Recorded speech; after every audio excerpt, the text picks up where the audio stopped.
آج جو ہمارا ٹاپک ہے وہ ہے سائنس اور جنگ۔ جماعت 7ویں کی اردو تدریسی کتاب میں جو ہمارا موضوع ہے وہ ہے سائنس اور جنگ۔ پہلے زمانے میں جنگ میں مخالف فوجوں کی جسمانی طاقت اور پھرتی کا مقابلہ ہوتا تھا۔ ان کے ہتھیار بھی پرانے طرز کے اور سیدھے سادے ہوتے تھے۔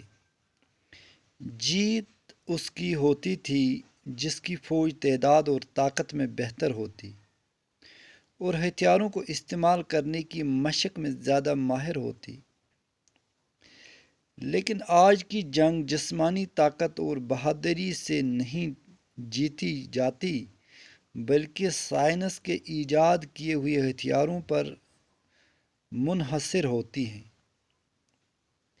یہ کہا جائے تو غلط نہ ہوگا کہ موجودہ دور کی جنگ فوجیوں کی جنگ نہیں، سائنس کی جنگ ہے۔ جس ملک کے پاس زیادہ مہلک ہتھیار ہیں وہ دوسرے کو شکست دے سکتا ہے۔ پہلے جنگ کا دائرہ بہت محدود ہوتا تھا، اب دنیا کے مختلف ممالک کے فاصلے مٹ چکے ہیں۔ ایک ملک کی لڑائی کا اثر دنیا کے دوسرے ممالک پر بھی پڑتا ہے۔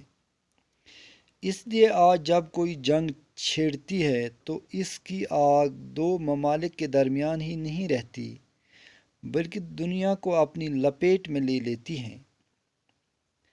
اب جنگ کے مورچے صرف میدان میں نہیں بلکہ ہوا اور پانی میں بھی قائم ہوتے ہیں۔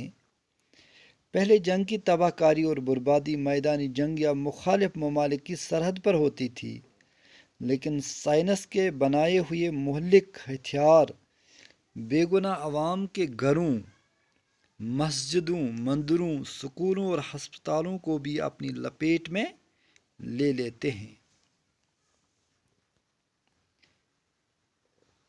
بچوں، جو پہلے زمانے میں جنگ ہوا کرتی تھی وہ جنگ ملک کے فوجیوں کی جسمانی طاقت اور ان کی پھرتی کا مقابلہ ہوتا تھا۔ ہتھیار بھی سادہ ہوتے تھے۔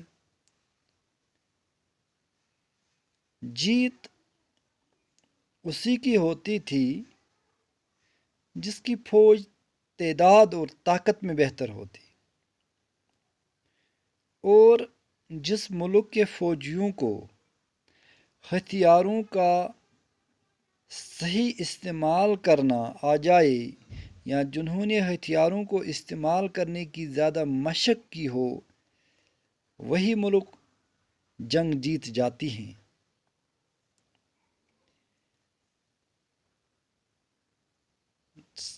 سائنس کے ایجاد نے جن ہتھیاروں کو جنم دیا تو اس سے یہ کہنا بجا ہوگا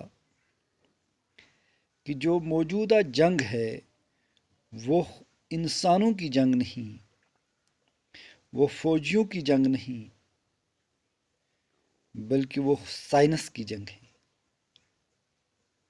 جس ملک کے پاس زیادہ مہلک ہتھیار ہوں گے وہی ملک دوسرے ملکوں کو شکست دیتا ہے۔ اور پہلے جو جنگ ہوا کرتا تھا اس کا دائرہ بھی محدود ہوتا تھا۔ لڑائی کے لیے کوئی میدان مقرر کیا جاتا تھا یا ملک کے سرحدوں پر لڑائی لڑی جاتی تھی، لیکن سائنس نے جن ہتھیاروں کو ایجاد کیا ان ہتھیاروں نے ساری دنیا کو اپنی لپیٹ میں لے لیا۔ اب جنگ کے لیے مورچے صرف میدان میں نہیں بلکہ ہوا اور پانی میں بھی قائم ہوتے ہیں۔ پہلے جنگ کی تباہ کاری اور بربادی میدانی جنگ یا مختلف ممالک کی سرحد تک محدود رہتی تھی، لیکن سائنس نے ایسے ہتھیار ایجاد کیے جن ہتھیاروں کے استعمال سے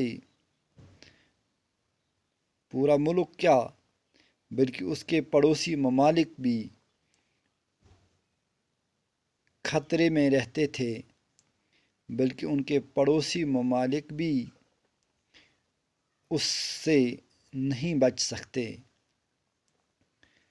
اور ایسے ہتھیار سائنس نے ایجاد کیے جن کے استعمال سے نہ صرف فوجی بلکہ عام انسان، عام گھرانے، مسجد، مندر، سکول، ہسپتال بلکہ پورا ملک ایک ہی وقت میں اس جنگ کی تباہ کاری کا شکار ہو جاتا ہے۔